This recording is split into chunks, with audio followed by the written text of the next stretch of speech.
Assalamualaikum warahmatullahi wabarakatuh. Nama saya Putri Salsabila dari kelas 81. Saya akan menceritakan kisah Nabi Ibrahim dan Ismail. Allah memerintahkan beliau menempatkan Ismail dan ibunya terpisah dengan Bunda Sarah. Suatu hari, Nabi Ibrahim menyuruh Bunda Hajar untuk berkemas-kemas. Mereka akan mengadakan perjalanan jauh. Ismail yang masih menyusui pada ibunya tentu dibawa pula. Mereka melintasi rute yang panjang dan akhirnya sampai pula di suatu tempat yang gersang. Tidak ada pohon-pohonan untuk tempat bernaung, udaranya pun panas. Yang ada hanyalah hamparan pasir dan bukit-bukit berbatu. Nabi Ibrahim pun turun dari kendaraannya, kemudian menurunkan istri dan anaknya tanpa berkata apa-apa.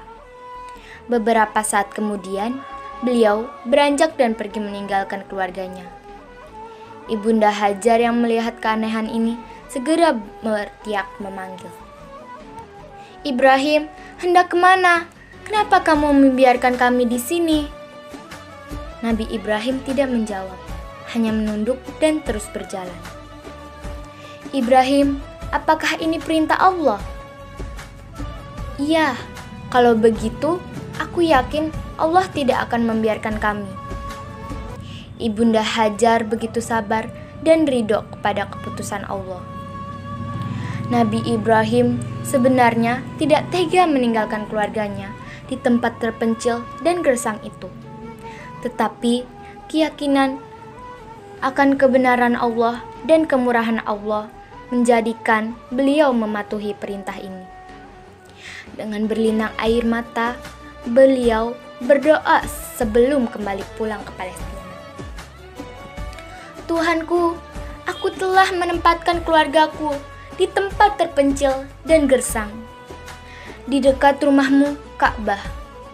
Mudah-mudahan mereka menegakkan sholat dan jadikanlah hati manusia senang kepada mereka, dan berikanlah mereka rizki buah-buahan, supaya mereka bersyukur." Kurang lebih 10 tahun kemudian, sekitar Ka'bah sudah menjadi tempat yang ramai, berkat munculnya sumber air Zam-Zam. Banyak orang bermukim di sana. Ibunda Hajar dan Ismail sangat dihormati oleh penduduk, karena mereka dianggap pemilik sumber air itu. Ismail tumbuh menjadi anak yang tampan, santun, dan sabar. Pada suatu malam, di saat Nabi Ibrahim tertidur, ia bermimpi.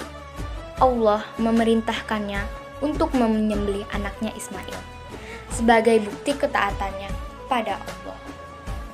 Keesokan harinya, Nabi Ibrahim menemui anaknya, lalu dengan berat hati, Nabi Ibrahim berbicara dengan anaknya Ismail.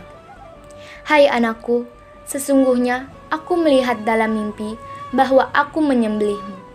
Maka fikirkanlah apa pendapatmu." Lalu Ismail pun menjawab, "Hai bapakku, kerjakanlah apa yang diperintahkan kepadamu. Insya Allah, kamu akan mendapatiku termasuk orang-orang yang sabar." Kemudian Nabi pun membawa Ismail ke atas bukit di Mina dan membaringkannya, lalu bersiap untuk melakukan penyembelihan. Pada saat Nabi Ibrahim ingin mengayunkan pedangnya untuk menyembelih Ismail, keajaiban pun terjadi. Allah menggantikan Ismail dengan seekor domba jantan dari surga. "Hai Ibrahim, sesungguhnya kamu telah membenarkan mimpi itu. Sesungguhnya demikianlah kami memberi balasan kepada orang-orang yang berbuat baik. Sesungguhnya ini benar-benar ujian yang nyata, dan kami tebus anak itu dengan seekor sembelihan yang besar." Wassalamualaikum warahmatullahi wabarakatuh.